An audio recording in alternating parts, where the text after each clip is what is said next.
Thank you for inviting me and also for this kind introduction. Thank you for being here.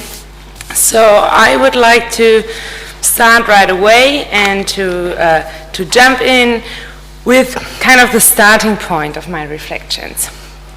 The starting point is somehow the state of discussions that go under the heading which probably most of you can no longer hear, of identity politics.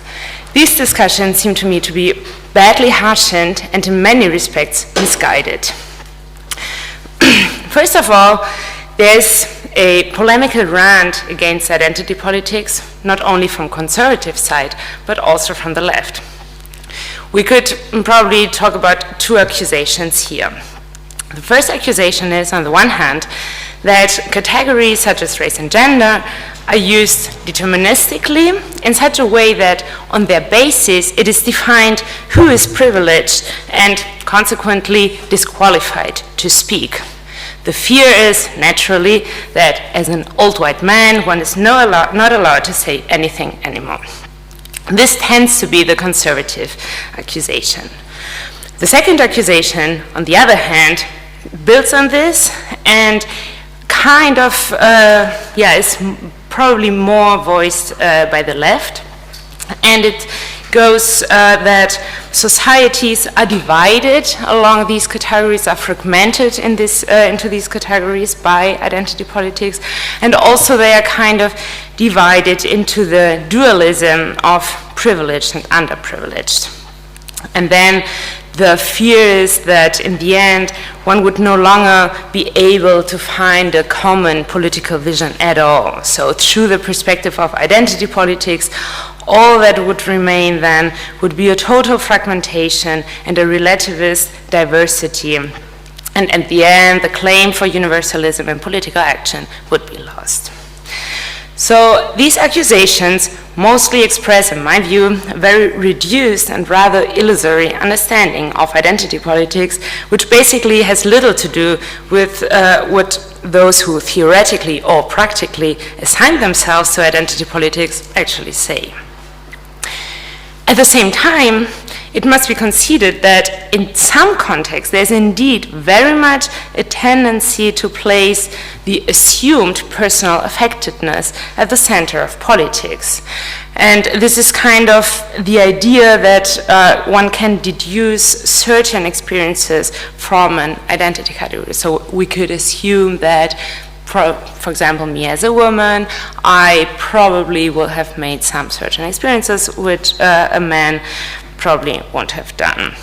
So in this respect, there may indeed be a somewhat quick, somewhat unquestioned, and somewhat particularizing reference to identity, which probably won't get us far enough in an emancipatory politics. Starting from this situation, which is probably familiar to most of you, because, I mean, it's like all too present in the media, I would like to formulate the following questions. If we assume, as it seems plausible to me, that discrimination, exploitation, and oppression function along identity ascriptions, so via the marking of people as, say, women or as people of color, by reading people in some respects, then, of course, experiences of discrimination and exploitation will manifest themselves along these identity categories. So then, if this is the case, advocacy against these systematic inequalities must fundamentally begin with naming and taking seriously these identity-related differences. But how can we take seriously that people are affected by discrimination and marginalization, by inequality and oppression in different ways according to these categories of, let's say, race, class, gender, and that this fact shapes different experiences and perspectives? How can we take this seriously without fixing these groups, without being too sure about who is privileged and who is not? And also without forgetting to question who exactly is spoken of when there's reference to a collective experience. So if we talk about experience of women as women. What does collectivity here even mean? And here I mean the collectivity of a shared experience, of an assumed shared experience, and also the collectivity of politics, of a common action. So what does collectivity here even mean? And in which way can it be linked to the idea of a fragmentation of experiences? And based on all these questions, how can we, out of an insistence on difference, hold on to a, whatever that means in the end, universalist claim? To discuss these questions, I suggest that a broader, a more differentiated and self-critical reflection on identity and identity politics is necessary. And actually, this is precisely something that can be found in the early positions and theories on identity politics. And here I refer in particular to Black Feminism and Chicano Feminism. I will come back to that later. And that should, in my opinion, so these positions and theories, in my opinion, should be made fruitful and new for the current discussions we face. For this identity-critical identity politics, as I would like to call it, I would like to make a case for self-critical and internally multiplied concept of representation. A concept of representation that, on the one hand, affirms fragmentation and ambiguity, and on the other hand, is capable of forming collectives out of this fragmentation. So this is my program for today. And I will develop it in 3 steps. First, I will show why the identity political intervention, which makes a claim for difference against the mere reference to a neutral generality, is necessary. Secondly, I will show how this insistence on difference can lead to a paradox or even to a dead end. And then in order, so based on those 2 points, I will try to finally, the 3rd step, develop an alternative which would be based on this paradox constellation, which is an alternative that refers back to critical practices of representation in the political as well as in the aesthetic sense. Okay, first step, the problem of a generality without difference.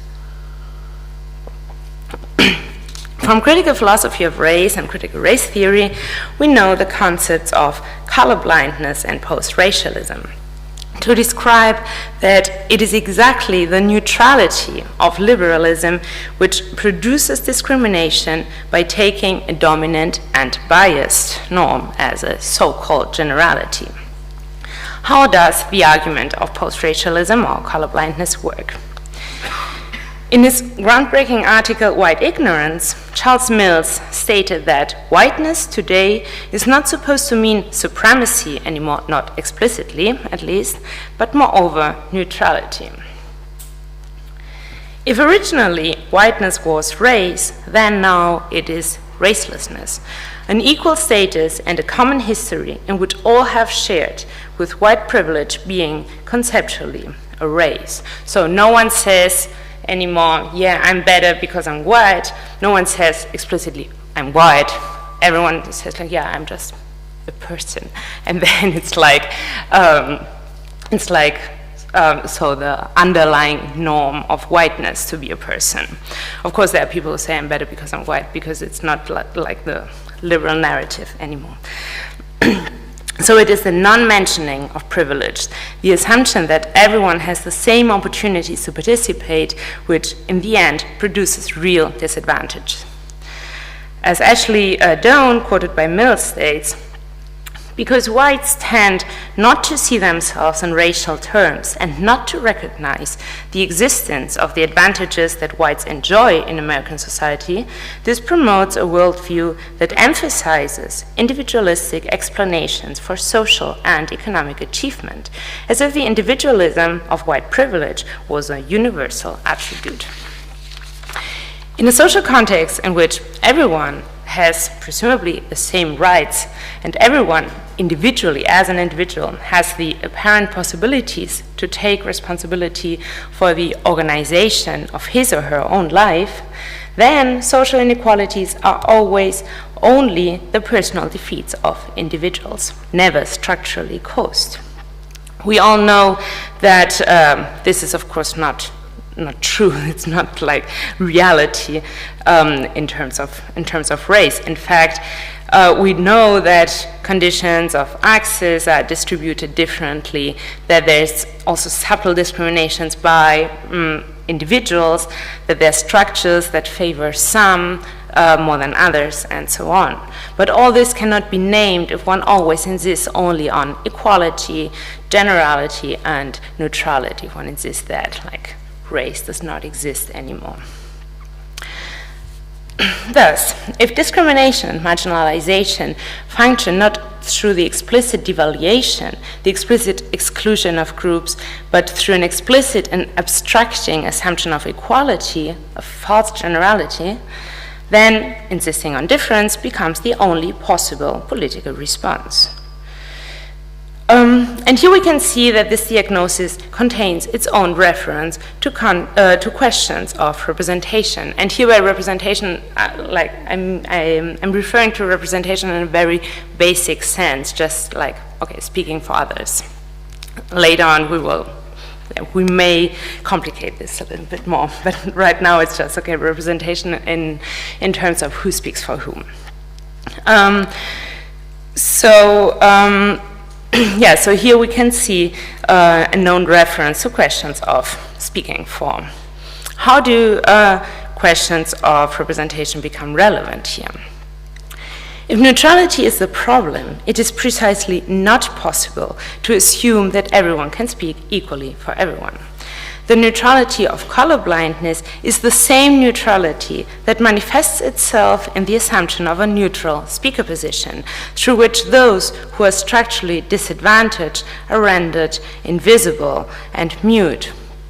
Both, like the neutrality of colorblindness and the neutrality of a neutral speaker position, where everyone can just equally speak for the cause or whatever, both lie on the assumption that everyone is the same, everyone speaks like from the same position and the same conditions, and there's kind of a general space in which everyone can just enter. So the claim to take a general common position that abstracts from particular personal experiences leads to the fact that in the end only certain, namely privileged experiences, become dominant and are heard. Like, some privileged positions are then some privileged experiences are the experiences that can present themselves as just not being an experience, not being a personal experience, but just like a general political position. Not every experience enjoys the privilege of being generalizable and being not personal anymore. By declaring one's own privileged experience to be the general norm and not an experience, all experiences that do not conform with it, do not conform with this like privileged experience, are excluded from the collective which is spoken for. This has been emphasized by feminist theorists of representation in the 1990s, who then ultimately argued that people should only speak for those of the same social group. So, representative persons should belong to the same social group as the persons they represent. In Jane Mansbridge's essay, Should Blacks Represent Blacks and Women Represent Women, of 1999, which is an essay which became crucial for feminist theories of representation, she coins the term descriptive representation. It's a term which is probably comparable to terms like politics of presence or group representation by Iris Martin Young, or also group representation by Anne Phillips. So Jane Mansbridge talks about descriptive representation in order to describe that representatives are in their own person, should be, like in her normatively favorite idea of descriptive representation, representatives are in their own persons and lives, in some sense typical of the larger class of persons whom they represent. I would like to take a closer look at this description. First, it becomes clear that it is about characteristics that representatives bring in their own persons and lives. That is, it's not shared, acquired political positions, but actually characteristics that they have as persons. These common features, as Mansbridge goes on to point out, can be determined both in terms of visible characteristics, as she says, gender or race, for example, and in terms of shared biographies, for example, that they are from the country or they lived an experience of migration. In both cases, however, it is necessarily assumed, and I think this is structurally necessary within this theory, it is necessarily assumed that these characteristics do not stand for themselves, but they express something beyond themselves. That means that they are associated with shared interests or perspectives that can be expressed and addressed through the self-representation of this group. The statement that these shared characteristics are supposed to be, as she says it here, in some sense typical, suggests that it is indeed possible to determine a group like women on the basis of single, essential, and simply given characteristics. And here's, of course, where the problems of an insistence on group-based difference begin. Because the assumptions made about the shared characteristics of the group, as well as the question of which groups actually require special descriptive representation, cannot be opened for discussion within this concept. The foundation of descriptive representation lies in an assumption of identity that cannot be politicized itself, but must be taken for granted if this model is to accomplish its political purpose at all. Only if the group of the women actually exists on the basis of common visible markers, and if they actually have from birth or from their experience certain common interests, only then can the descriptive representation of women by women contain a credible democratic promise. But the assumption that the group of the women exists obviously presupposes a generalization again. After all, what may these unique markers even be? We know, of course, that it's not just a biologically given and unquestionable thing who counts as a woman, and which specific experiences of the diverse experiences that women make in different places of the world and in different social positions may be thought of as, in some sense, typical. If we noted earlier that the naive formation of generalities forms the basis for exclusions, it must now be noted that holding on to identity-based difference can also potentially produce new exclusions, or let's say the same again. After all, in case of doubt, it would be the experiences of certain women that are considered typical, women who are politically more privileged and therefore more visible, and who can thus become the defining norm of femininity in the first place. And this is where I reach the second point of my paper. For who may then speak on behalf of an oppressed collective? Who is empowered to take the speakership for that group? And what kinds of internal hierarchies are produced and reproduced when some become thereby visible and others don't? So, second point, intersectionality and the paradox of difference. These questions that I just raised were at the center of the intervention of Black feminism in the 1980s into the white and, one may add, bourgeois second wave feminism, and it really transformed the feminist movement since then. Kimberly Crenshaw writes in her groundbreaking article, Demarginalizing the Intersections of Race and Gender, 1989, against white feminism, the following. Not only are women of color in fact overlooked, but the exclusion is reinforced when white women speak for and as women. The authoritative universal voice, usually white male subjectivity, masquerading as non-racial, non-gendered objectivity, is merely transferred to those who, but for gender, share many of the same cultural, economic, and social characteristics. Just as the exclusion of women, in general probably, functions by way of the male position, the white male position, posing itself as universal, as gender neutral, universally human. Just as like that, in white feminism, similarly, the collective of the women is formed in a general, abstracted way that is blind to the fact that this collective is only produced by the oppressive generalization of certain experiences and positions. That is also what bell hooks refers to in the following quotation from Racism and Sexism, the issue of accountability.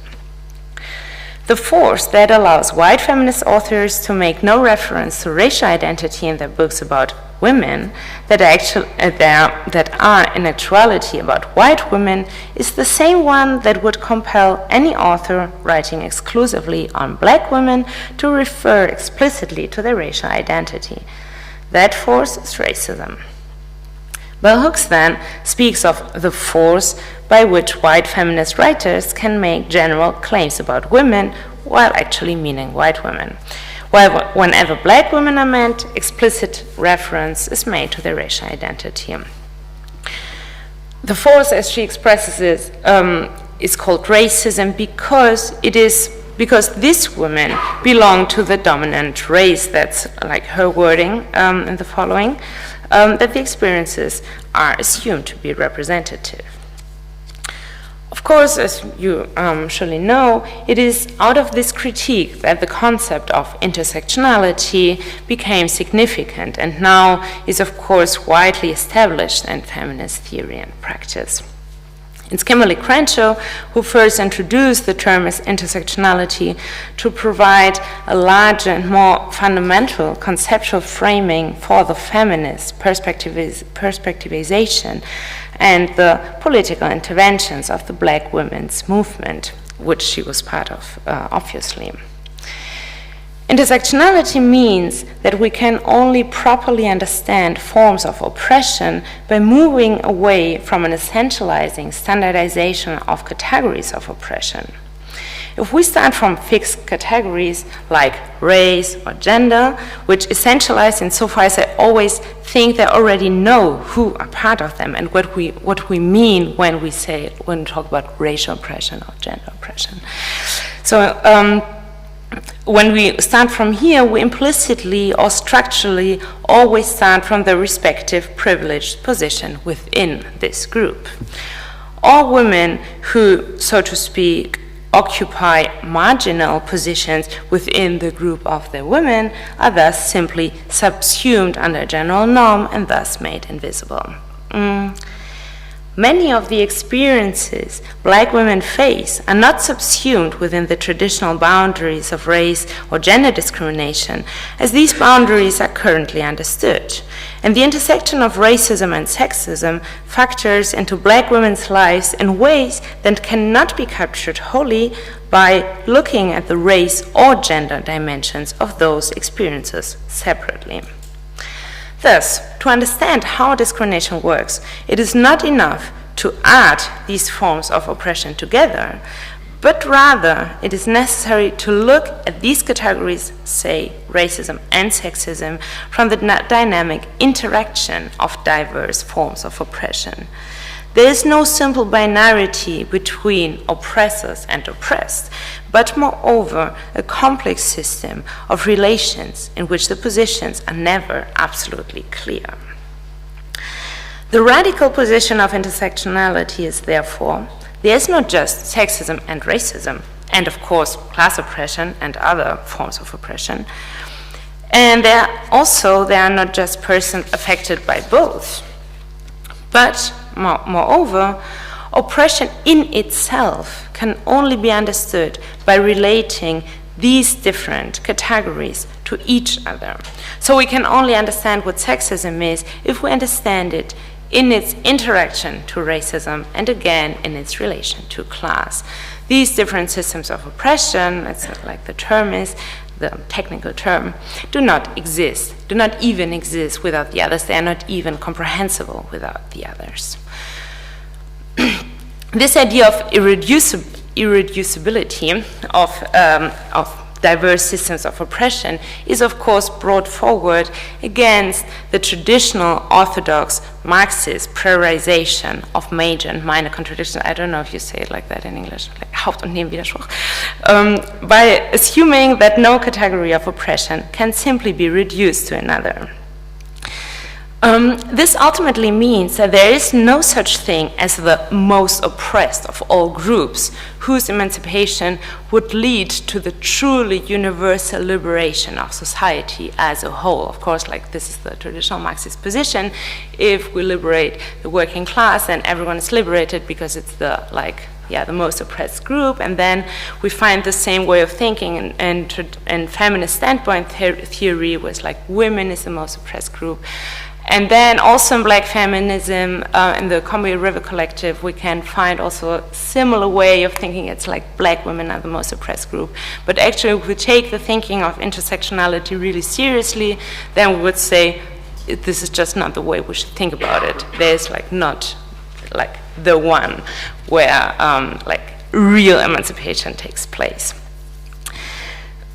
So, yeah, this is like the real complexity of intersectionality.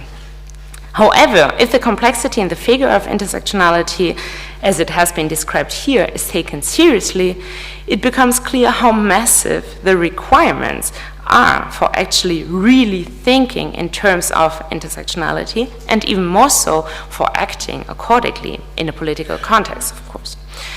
For how should we deal with the fact that every identity category and every group, if it is built for the purpose of confronting inequality, oppression, exploitation, needs to be endlessly fragmented?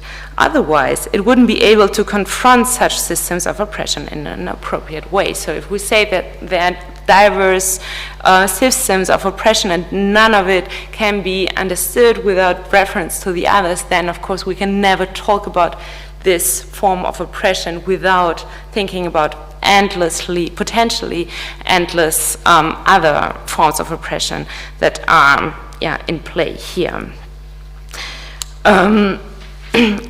So ultimately, no group can ever come into being and less into acting, because there's like this potential, like more fragmentation in it.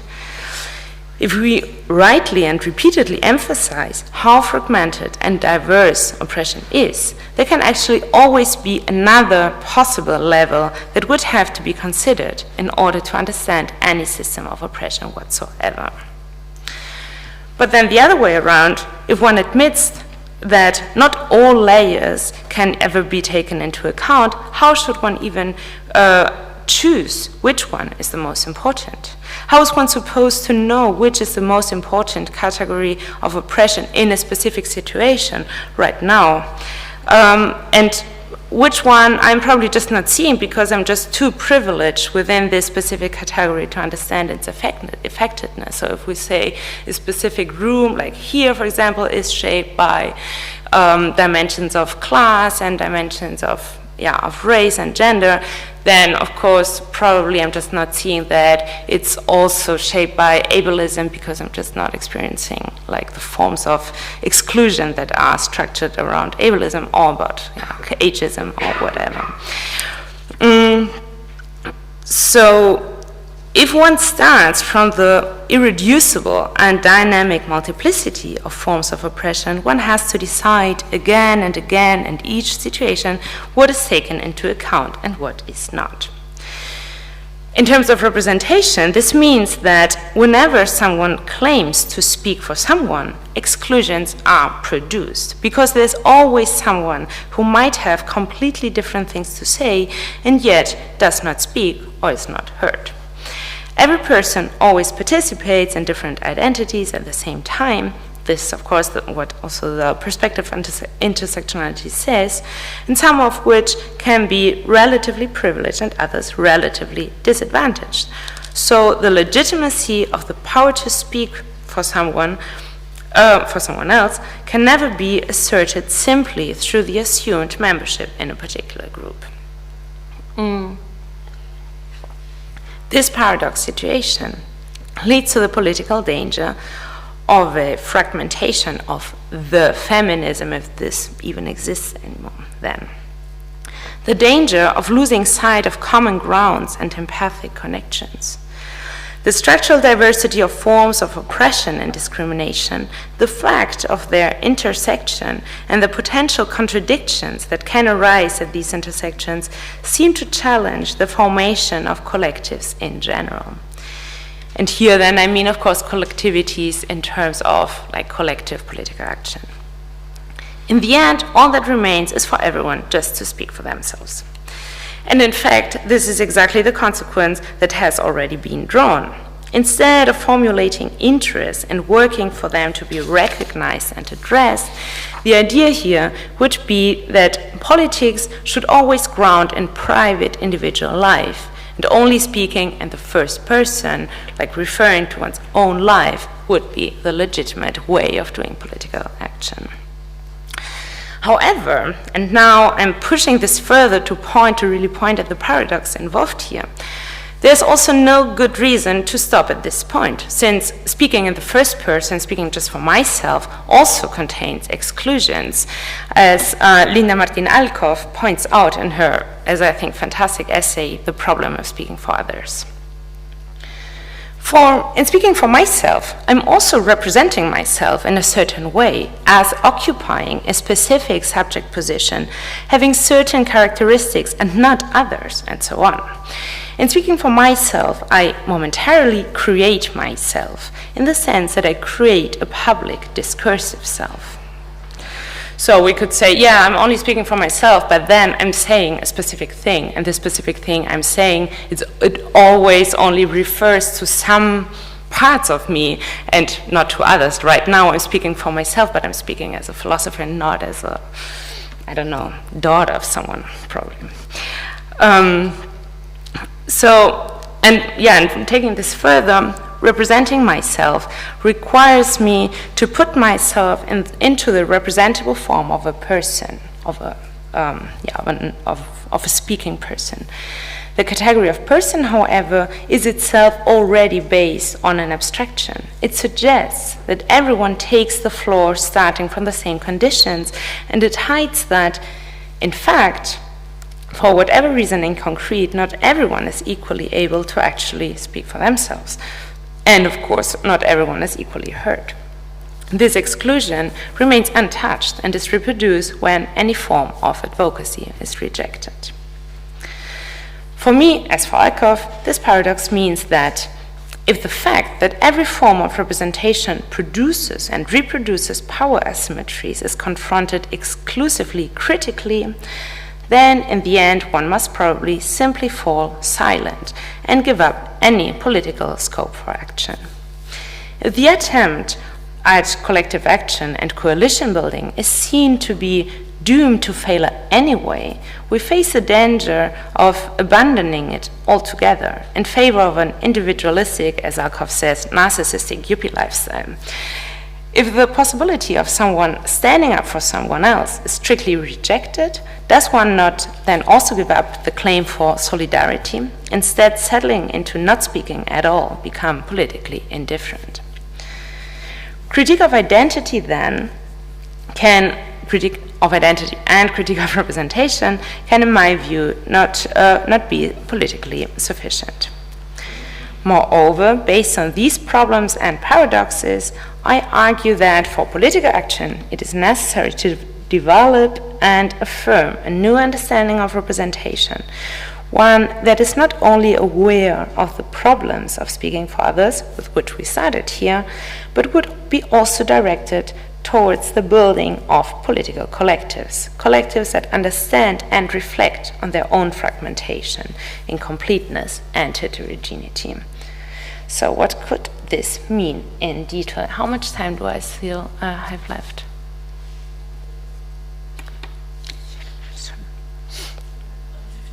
Okay, that's nice. Okay, represent the collective forms of fragmentation.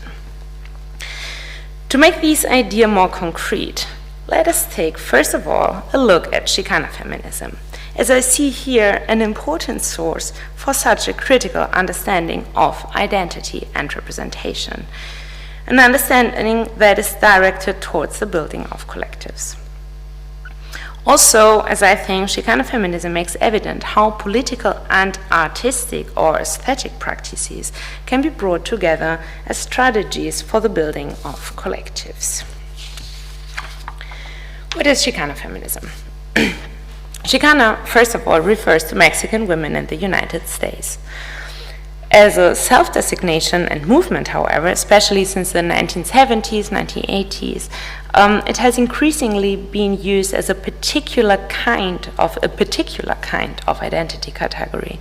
It is a negative category, a category of non-belonging, of non-fitting. The perspective of Chicano feminism first and foremost says we are neither white women nor black women, nor indigenous women, neither Latinas nor US Americans. The consequence drawn from this is that instead of wanting to ground a feminist movement on the assumption that there is such a thing as a clearly definable identity and perspective at all, this very perspective of non-fitting and non-belonging must be the political starting point and scope for action. A political activity out of this experience of negativity, a political activity that affirms, potentiates, and strengthens the negativity inherent in every identity formation. That is what my view of Chicano feminism aims for. So it was it was in the 1970s and 80s, as I just said, and Chicano feminism was in a way analogous to black feminism in the way that they were confronting white feminism and the Chicano civil rights movements, which was very male-dominated in that time. But also there was the idea or the intervention saying that also in black feminism, there's still a very strong idea of, okay, we're black, and Latino women, or Chicano women, it's okay, we're not black, but we're also not white. So. We can see this negativity-based idea of political actions in the writing practice. For example, we can see it in many ways, on many spaces of Chicano feminism, but we can see it also very nicely, I think, in the writing practice by Cherrie Moraga and Gloria Ansaldúa. Especially, I would like to bring into this discussion Gloria Ansaldúa's highly influential work, Borderlands, The New Mestiza, from 1987, highly influential and also very beautiful, I can just say. In this book, she, partly in essayistic, partly in lyrical form, and always bilingually, so in a continuous alternation of English and Spanish, she celebrates the in-betweenness that describes her position as a potential of dissolution and repositioning. In one famous chapter called La Conciencia de la Mestiza, Towards a New Consciousness, she describes this position of in-betweenness, which she calls the new mestiza, so her position of non-belonging, as a potential for feminist politics. As a mestiza, I have no country. My homeland cast me out. Yet all countries are mine, because I'm every woman's sister or potential lover. As a lesbian, I have no race. My own people disclaim me. But I'm all races, because there's the queer of me in all races. I'm cultureless because, as a feminist, I challenge the collective, cultural, religious, male-derived beliefs of Indo-Hispanics and Anglos. Yet I am cultured because I'm participating in the creation of yet another culture. Soy un amasamiento. I am an act of kneading, of uniting and joining that not only has produced both a creature of darkness and a creature of light, but also a creature that questions the definitions of light and dark and gives them new meanings. Ansaldúa does not conceal the pain and the uncertainty associated with this non-belonging, but she actively writes against it by reinterpreting it as a source for new practices and for the formation of new, of different belongings. The new forms of collectivity that may arise from them are not independent of experience, of course not. And they're not just purely freely chosen entities in which all can just enter and speak equally for the cause, but they are neither just grounded in experience. Rather, as she describes it here, they are based on a negative experience that provides precisely no basis for foundation. So it's like in negative, I'm meaning it in a very also basic sense, that it's like you try to ground something, you try to define something, and then it's like always failing. Those experiences of negativity are therefore, and insofar, transformative. They transform this experience into agency. So as she says it here, I am participating in the creation of yet another culture, in an act of needing and uniting, as she says. So it's like, from the experience of non-belonging, forming a new collective, and a new form, a new political form that is derived from this experience of negativity, but then transforms it into something else that also transcends this experience and makes a claim and makes a point for like being someone else and being with someone else. What I find specifically interesting here is how this political claim is connected to specific aesthetic practices, and here, of course, the aesthetic practice of writing. The forms of writing that always switch between metaphor and reflection, between the description of a highly personal experience, so the very book is like, there's very much like personal experiences described, kind of something like, autofiction. And then again, it changes from this description of personal experiences to the attempt to going somewhere else from here and to describing, to making a general reflection. So also in the form of writing, there's this idea of in-betweenness and of switching from one world to the other, and from one language to the other.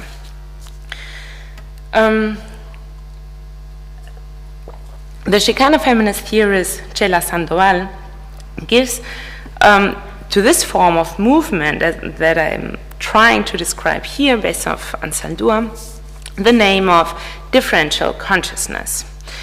And for her, this means a specific political methodology that she extracts from the so-called U.S. Third World Feminism, that she was part of.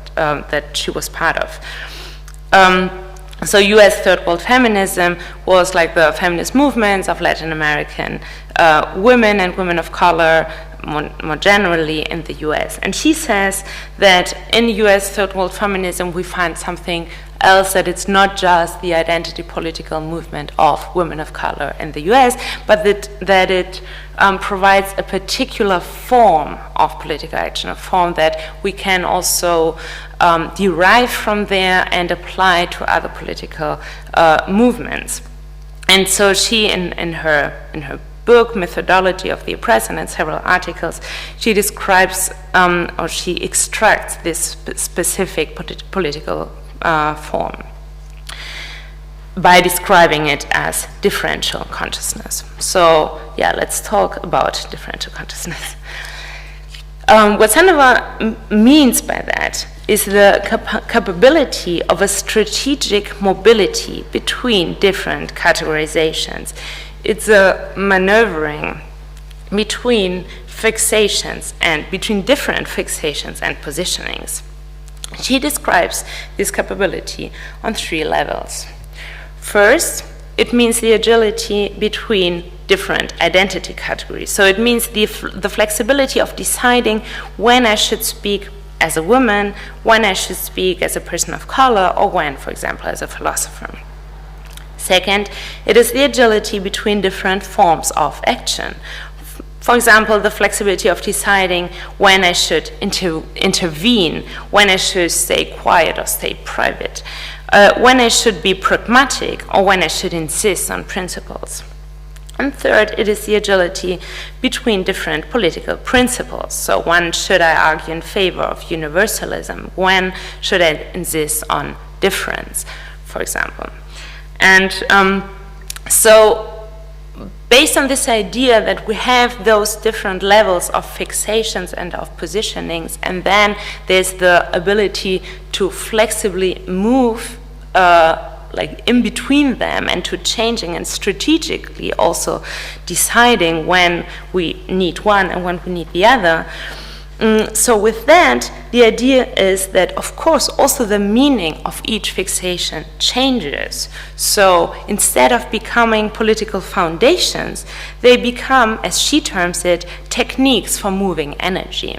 So if we say there's a strategic reference to speaking as a woman or to speaking as a philosopher, okay, philosopher is not an identity category, but speaking, I don't know, as a person of color, then, of course, the meaning of being a woman changes because it becomes something I can refer to and I can take a distance to it. And it's a technique. It becomes a political technique. So techniques for moving energy. An energy, however, that is not simply unleashed, it's not simply like set free, but it's rather bundled to create political possibilities. Accordingly, she also writes elsewhere that what she describes is not a nomadic movement, but it's a kinematographic movement. It's a movement for creating forms and images. These would then be images that, as she says, demand, and it's a quotation, I think I have it here, that demand alienation, perversion, and reformation in both spectators and practitioners. And I really like this description because this image of that with this flexible moving between fixations, the aim would be also to produce alienation and perversion, so that really the practitioners and the spectators are kind of irritated, that we create new categories and new understandings of ourselves and understandings of relating to each other. Applied to political representation, this would mean to establish new, irritating, unregulated relations of speaking for. Relations that are capable of revealing their speaking really as a relation, in that the positions, those who speak for and those who are spoken for, remain unclear, flexible, and contestable. This would require finding new forms of expression and new forms of advocacy for something that could then be called feminism. So, yes, if we have here these different positions of spectators and practitioners, those who are speaking, those who are listening, but these positions are kind of irritated and perverse, then the idea is giving up that there's like the natural connection between the person who's speaking and the person who's speaking who's spoken for, but moreover that this relation is part of the political movement, of the political aim. So Hazel Carby concludes her essay. Hazel Carby is also a British Black feminist. And she concludes her essay, programmatic, entitled White Woman Listen, Black Feminism and the Boundaries of Sisterhood, stating that any feminist politics must begin with the question of what it means by we. If the position with which a feminist politics begins is not only a we, but at the same time the necessarily open-ended question of what we mean by this we, then the solution cannot lie in laying down rules about who may speak for whom, if anyone is allowed to speak for anyone at all, nor in revealing one's identity affiliations and possible privilege, like to make everything super transparent and super clear. While the mere critique of representation, that is, the attempt to locate politics beyond representation, seeks the unalienated expression of a certain subjectivity, it is precisely different modes of representation that allow us to always question the we from which they proceed. So this, instead of looking for an unalienated expression of subjectivity, it would be this idea that is described here by Sandoval of creating more alienation and creating more irritation in respect of a so-called we. It should be emphasized that Carby addresses her question as an accusation to a you. So you should always think about whom you mean. The incompleteness and provisionality of the political form does not necessarily open up by itself, but may have to be fought for. The answers to the questions of, in Alkov wordings, who speaks, who is spoken by, and who listens, are not only the result, but also the object of political struggles. Such a struggle cannot simply be resolved or avoided. Rather, it is precisely the potential of self-critical forms of representation that it can be conducted through these different forms of self-critical representation, and that we can really bring up the question of who's speaking for whom in order to open up this we and to make this we like part of the discussion. So that was it.